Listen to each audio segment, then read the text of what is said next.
Hello दोस्तों, welcome my back to channel Anubhav classes. आज हम बात करेंगे बुक टेंथ क्लास के बारे में। हमारे बुक टेंथ क्लास की जो कि समकालीन भारत भाग 2 उसके अध्याय नंबर फर्स्ट की और जिसका अध्याय का नाम है संसाधन एवं विकास। तो हम देख लेते हैं पहले संसाधन और विकास। संसाधन होता क्या है? संसाधन अर्थात हमारे पृथ्वी पे पाए जाने वाले वे सभी पदार्थ या वे सभी वस्तुएं जो मनुष्य के काम में आती हों, संसाधन कहलाती है। संसाधन संसाधन मनुष्य को अपनी आवश्यकता की पूर्ति के लिए उपयोग में आती है। संसाधन हमारे पर्यावरण में उपलब्ध प्रत्येक वस्तु, अब जैसा कि हम देख सकते हैं हमारे पर्यावरण में उपलब्ध प्रत्येक वस्तु, जैसे हमारे पर्यावरण में पाई जाने वाली प्रत्येक वस्तु जो भी हमारे पर्यावरण में पाई जाती है वह सभी संसाधन कहलाती है। वह जो व्यक्ति के काम में आती है, उसकी आवश्यकता को पूरा करती है, वो संसाधन कहलाती है। अब हमारे पर्यावरण में जैसे पेड़ है, पौधे हैं और खनिज पदार्थ हैं, वायु है, धूप है, ये सभी संसाधन हैं जो क्या है ना, मनुष्य के काम में आते हैं। तो वो पर्यावरण में पाए जाते हैं और जो पर्यावरण में पाए जाते हैं और वो वस्तुएं जो मनुष्य के काम में आ रही हैं, संसाधन है। दूसरा, जो आवश्यकताओं को पूरा करने में प्रयुक्त की जाती है। जैसा कि हमने देखा अभी कि जो व्यक्ति की आवश्यकताओं को पूरा करेगी, क्या करेगी? व्यक्ति की आवश्यकताओं को पूरा करेगी, मनुष्य की, मानव जाति की आवश्यकताओं को पूरा करेगी, संसाधन कहलाएगी।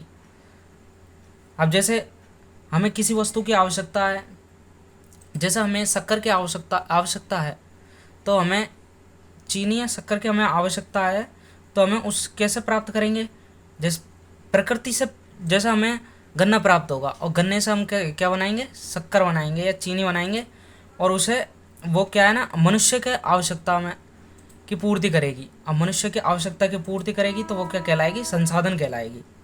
क्या कहलाएगी? संसाधन। जिसको बनाने के लिए प्रौद्योगिकी उपलब्ध हो। अब जो प्रकृति में पाया जाता है, जो प्रकृति में संसाधन, जो भी वस्तुएं पाई जाती हैं या संसाधन पाया जाता है, जिसको बनाने के लिए प्रौद्योगिकी, किसकी? प्रौद्योगिकी उपलब्ध हो। अब जैसे हमें खेत से गन्ना प्राप्त हो जाता है, अब उस गन्ने को चीनी में परिवर्तित करने के लिए हमें किसकी आवश्यकता होगी? प्रौद्योगिकी की आवश्यकता होगी। प्रौद्योगिकी अर्थात टेक्नोलॉजी, मशीनों की आवश्यकता होगी, और उसकी सहायता से हम गन्ने से चीनी को प्राप्त कर लेंगे। तो क्या होगा? उससे प्रौद्योगिकी की सहायता से हम किसको प्राप्त कर लेंगे? चीनी को प्राप्त कर लेंगे। जो आर्थिक रूप से संभाव्य है, संसाधन के तीसरा पॉइंट पर हम देखेंगे जो कि आर्थिक रूप से संभाव्य है, अर्थात जो कि रुपए पैसा के हिसाब से कैसे हो, संभव हो। जैसे हम किसी खदान से या फिर किसी नदी से कोई बजरी या फिर खनिज पदार्थ निकाल रहे हैं, तो वो कैसा हो? आर्थिक रूप से संभाव्य हो। अर्थात जैसे हम किसी कोयले को, खनिज पदार्थ जैसे कोयले को धरती से खनन करके निकाल रहे हैं, तो उसमें हमें हमारी आर्थिक जो रुपए पैसे की जो बात है, जैसे कोयले को ज़मीन से निकालने के लिए उतना ही धन उसमें लगे जितना कि क्या हो, संभाव्य हो। जैसे हम कोयले को धरती से कोयले को निकाल रहे हैं और आर्थिक रूप से वो संभाव्य नहीं है, मतलब उसमें पैसे वगैरह ज़्यादा लग रहे हैं, मतलब हमें उससे कोई ज़्यादा लाभ नहीं होगा, बल्कि मनुष्य के आर्थिक हानि होगी। तो इस प्रकार जो कि आर्थिक रूप से संभाव्य हो, संसाधन कहलाएगी। दूसरा देखेंगे हम, जो सांस्कृतिक रूप से मान्य हो, अर्थात वह संसाधन जिनका हम निर्माण करेंगे, जो वस्तुएं प्राप्त होंगी, उन जिनको हम संसाधन के रूप में कार्य लेंगे, वह सांस्कृतिक रूप से मान्य हो। अर्थात हमारी संस्कृति, हमारे समुदाय में, हमारे वर्ग में जो भी मान्य हो वे वस्तुएं, तो वह क्या कहलाएंगी? संसाधन कहलाएंगे। अब हमने पढ़ा जैसे कि संसाधन, अब ये सभी बातें होंगी तो वो वस्तु क्या कहलाएगी, संसाधन कहलाएगी। जैसे हमारे पर्यावरण में उपलब्ध वस्तुएं, ये सभी वस्तुएं जो मनुष्य के आवश्यकता की पूर्ति करे, या जिसको बनाने के लिए हमारे पास टेक्नोलॉजी उपलब्ध हो, जो आर्थिक रूप से संभाव्य हो, जिसको संस्कृति मान्य करे, अर्थात संस्कृति उसका उपयोग ले और जो संस्कृति में काम में आए, वह क्या कहलाएगी, संसाधन कहलाएगी। अब आगे देखते हैं हम प्रकृति, प्रौद्योगिकी और संसाधनों के संस्थाओं के मध्य अंतर संबंध। प्रकृति प्रौद्योगिकी और संस्थाओं के मध्य क्या अंतर संबंध है। हम इसको समझेंगे कि प्रकृति किस प्रकार से प्रौद्योगिकी के साथ संबंध स्थापित करती है और ये प्रौद्योगिकी किस प्रकार से संस्थाओं के साथ संबंध स्थापित करती है। प्रकृति अर्थात भौतिक पर्यावरण, जो कि पृथ्वी के चारों ओर पाया जाता है, वो पर्यावरण जिसमें हमें अनेक वस्तुएं प्राप्त होती हैं, जिनको हम जो प्रकृति कहलाती है। प्रौद्योगिकी यानी टेक्नोलॉजी प्रकृति से कैसे संबंधित है, ये हम देखेंगे इसमें, और संस्थाओं का इसमें क्या रोल है, ये हम आगे देखते हैं। यहाँ पे अपन एक डायग्राम देखेंगे। ये मानव अर्थात भौतिक पर्यावरण प्रकृति है, जिससे हमें अनेक वस्तुएं प्राप्त होती है। पृथ्वी पर मनुष्य को जो भी संसाधन प्राप्त होता है वो प्रकृति से प्राप्त होता है, और प्रकृति उसे संसाधनों का उपयोग करने के लिए देती हैं। और प्रौद्योगिकी अर्थात टेक्नोलॉजी यानी मशीन, जिसके माध्यम से इस प्रकृति से प्राप्त वस्तुओं को हम टेक्नोलॉजी के माध्यम से संसाधन के रूप में बदलते हैं। किसके माध्यम से, प्रौद्योगिकी या टेक्नोलॉजी के माध्यम से हम इसको हम वस्तुओं को संसाधन के रूप में बदलते हैं, और फिर उसके बाद ये संस्था क्या करती हैं, इन प्रौद्योगिकी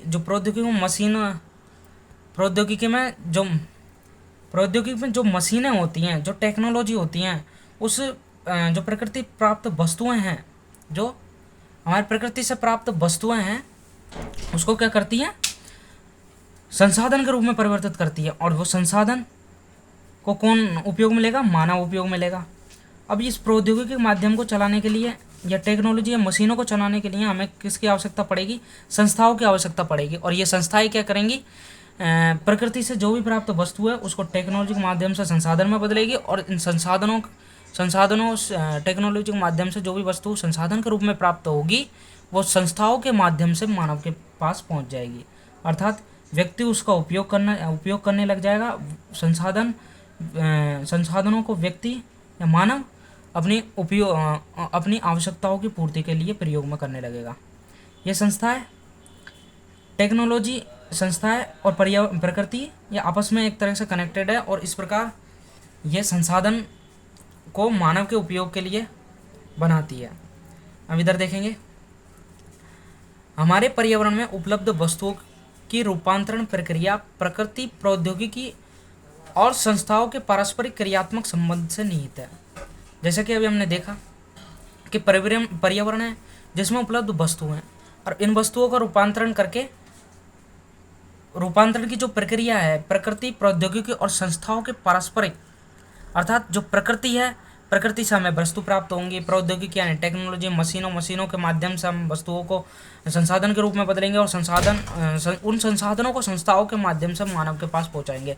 अर्थात ये जो कनेक्टिविटी है वो पारस्परिक क्रियात्मक संबंध, अर्थात इनमें जो पारस्परिक क्रिया अंतर संबंध स्थापित हुआ उसके द्वारा हम संसाधनों को मानव जाति के आवश्यकता की पूर्ति के लिए प्रयोग में ला सकते हैं।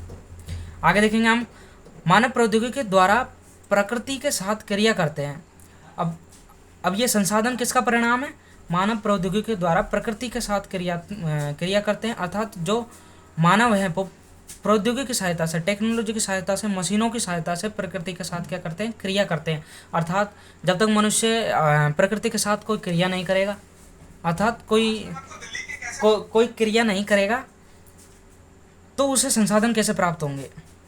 और इन टेक्नोलॉजी के माध्यम से वो खनन कार्य करके या अन्य किसी भी कार्य को करके संसाधनों को प्राप्त कर सकता है और अपने आर्थिक विकास की गति को तेज करने के लिए संस्थाओं का निर्माण करते हैं। अब जैसे कि आर्थिक विकास अर्थात मनुष्य के विकास के लिए, मनुष्य के आर्थिक विकास अर्थात हम जैसे आवश्यकताओं की पूर्ति अर्थात मनुष्य के उच्च, एक तरह से बोल दें तो उसके आर्थिक विकास की गति को तेज करने के लिए संस्थाओं का निर्माण करते हैं। अब मनुष्य के आर्थिक विकास की गति तेज कैसे होगी? तेज इस प्रकार होगी जैसे हमें प्रकृति के माध्यम से कोई वस्तु प्राप्त हुई। कैसे कि प्रकृति के माध्यम से हमें वस्तुएं प्राप्त होंगी और प्रकृति के माध्यम से हमें क्या प्राप्त होंगी? वस्तुएं प्राप्त होंगी और वस्तु को हम टेक्नोलॉजी के माध्यम से बनाएंगे और उनको बना करके नहीं उनका डिस्ट्रीब्यूशन जो कि उनका वितरण है वो संस्थाओं के माध्यम से मानव जाति की ओर करेंगे, यानी मनुष्य या व्यक्तियों को उन वस्तुओं को पहुंचाएंगे। तो आर्थिक विकास के लिए आर्थिक विकास होगा, इससे मनुष्य का आर्थिक विकास होगा। आर्थिक अर्थात रुपये पैसों से संबंधित जो विकास है वो उसकी ओर प्रगतिशील होगी, उनका आर्थिक स्तर बढ़ेगा, रहन सहन की स्थिति सही होगी। ये सभी संसाधनों के माध्यम से ही संभव है और प्रकृति हमें संसाधन उपलब्ध कराती है। आगे देखेंगे संसाधन मानवीय क्रियाओं का परिणाम है। अब जैसे कि ऊपर देखा हमने कि जैसे प्रकृति के साथ क्रिया करता है, उसी प्रकार संसाधन मानवीय क्रियाओं का परिणाम है।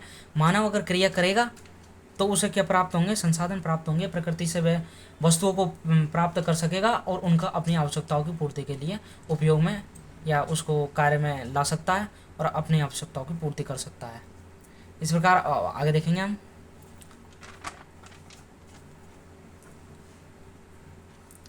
वे पर्यावरण में पाए जाने वाले पदार्थों को संसाधनों में परिवर्तित करते हैं तथा उन्हें प्रयोग में लाते हैं।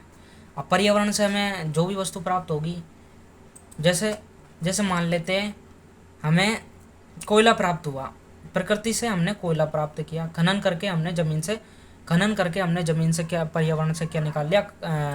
कोयला निकाल लिया। अब कोयला एक क्या है? संसाधन है। जो पदार्थ है वो संसाधन है, या कोयला एक संसाधन है। अब उसको परिवर्तित जो वस्तु हमने प्राप्त करी किससे? प्रकृति से, उसको हमको किस में परिवर्तित करेंगे? संसाधन में परिवर्तित करेंगे। और कोयले से हम क्या बना लेंगे?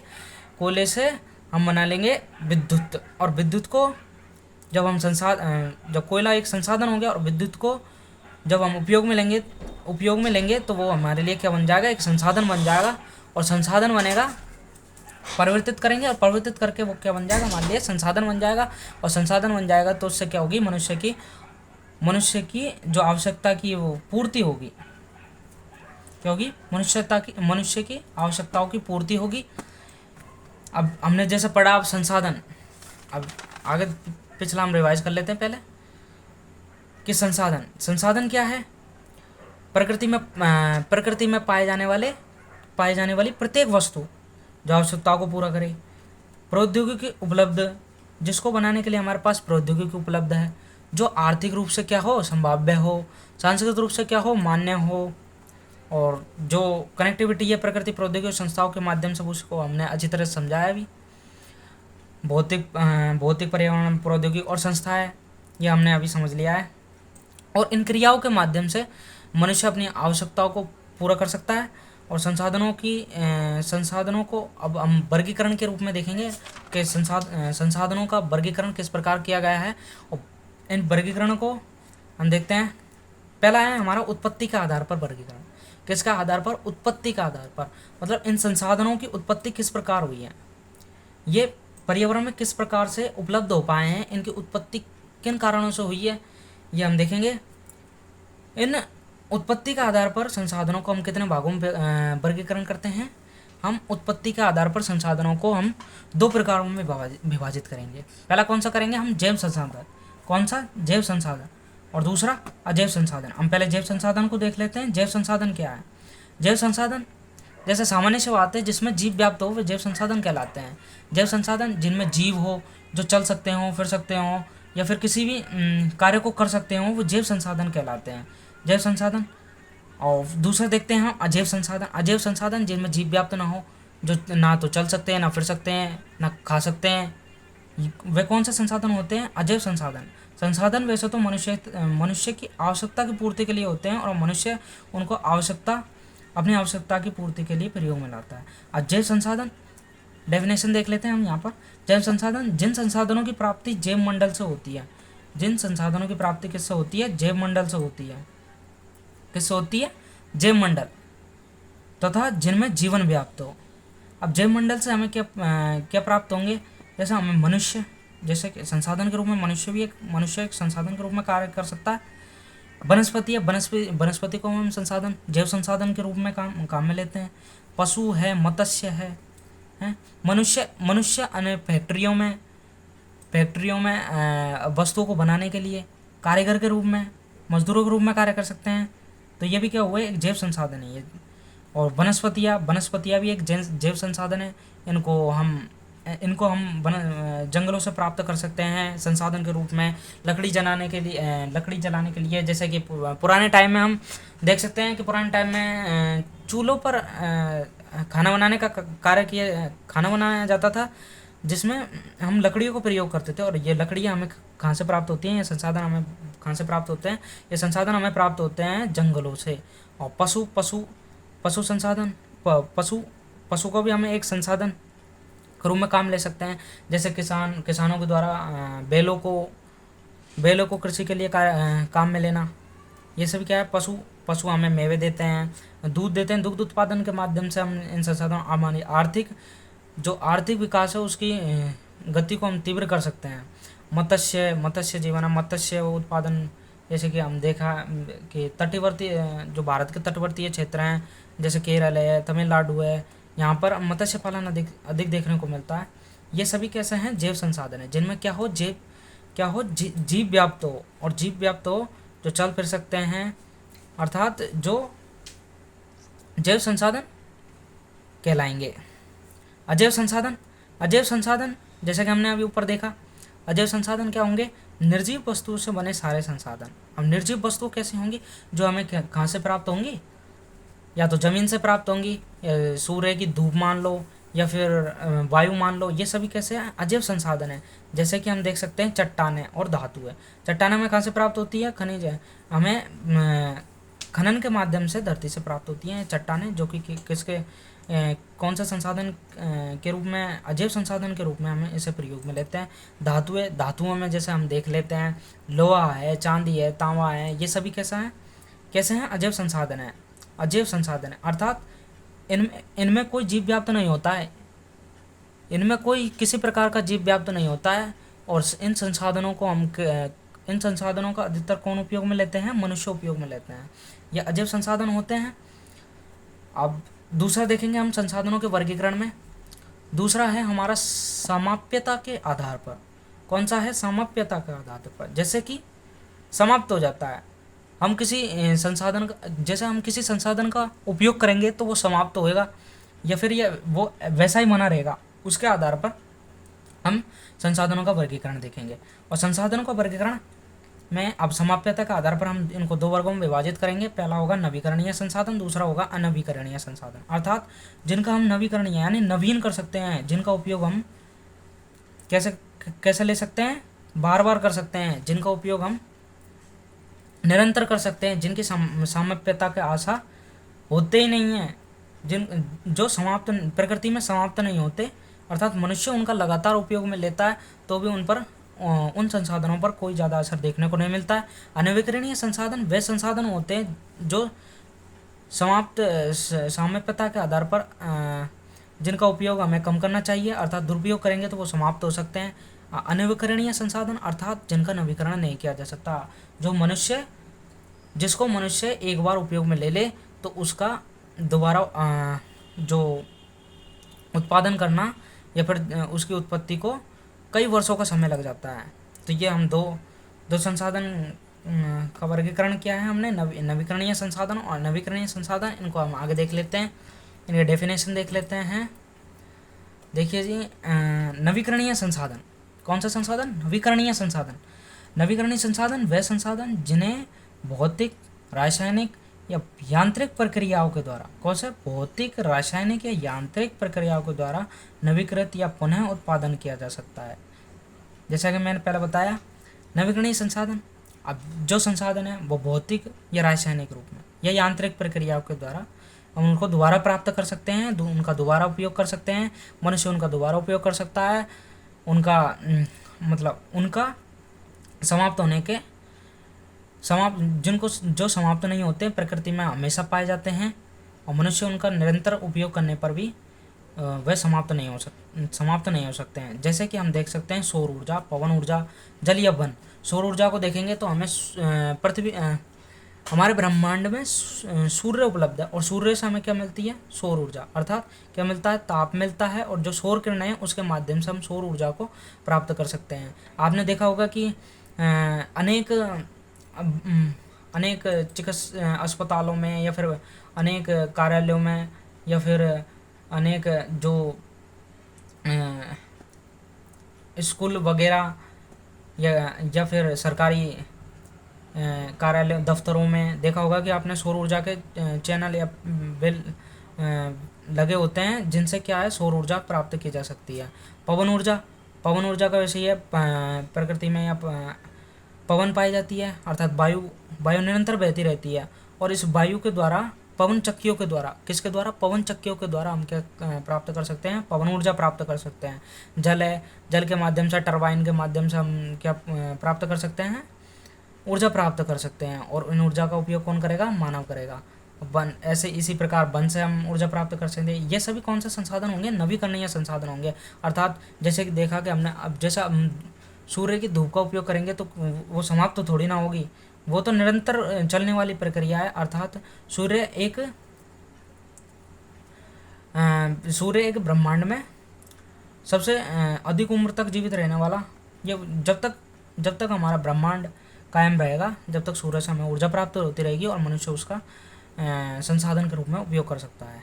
दूसरा हम देखेंगे अनवीकरणीय संसाधन। अनवीकरणीय संसाधन कौन से होते हैं? जो समाप्त हो सकते हैं।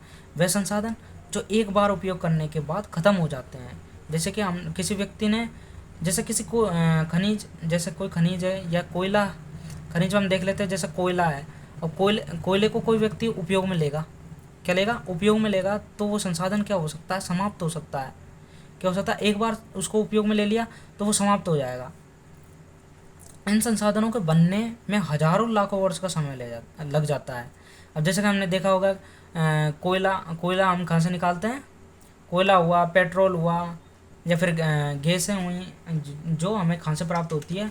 धरती के अंदर से प्राप्त होती हैं, और इनको बनने में क्या लग जाता है? काफ़ी समय लग जाता है। हजारों लाखों वर्षों का वर्षों का समय लग जाता है।